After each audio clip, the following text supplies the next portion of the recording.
Often governments or international organizations may contract out services to gender experts to support them in these initiatives. But often there's, in my experience working with UN Women, there's actually a lack of this gender expertise within this field, particularly amongst international companies. And it's a risk because if you're hiring a company that's not really possessive of the expertise necessary for all of these different initiatives, either you're not going to get the local trust and buy-in from your partners on the ground. It may actually reinforce their preconceived notions that a gender perspective is not necessary, or this gender peace and security agenda is something lofty and not applicable to their culture or their context of their conflict. You may also have a product that is just going to sit on the shelf because the company that was hired didn't include the national actors, local actors that are actually going to be implementing this tool, for example.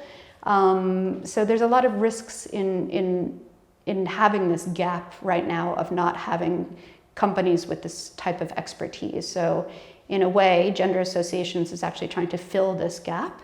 We are a consulting company that's made up of consultants from around the world that have expertise in all of these different areas of the gender peace and security agenda. So it can be on addressing sexual and gender-based violence. It can be on conflict resolution.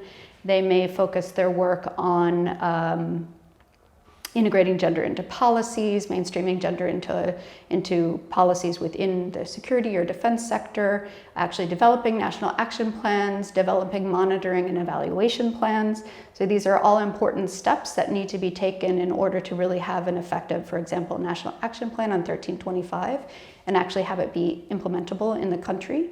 But these consultants that are part of our network are also based around the world, as I mentioned, and they also have geographic expertise. So it's important for the company that you're hiring to really understand not just the conflict itself, but the culture in which it's happening, perhaps even the culture of the security and defense sector, and really be able to make an assessment of what the gender dynamics are, what the gender imbalances are, how the work that they're going to be investing in may affect men and women, boys and girls on the ground. And we really feel strongly that this network that we've put together actually possesses this expertise. So we have experts on research, experts who can do monitoring and evaluation plans. So we really do try and cover kind of a comprehensive assessment of what the needs are of our clients, and then select the consultants based on those needs.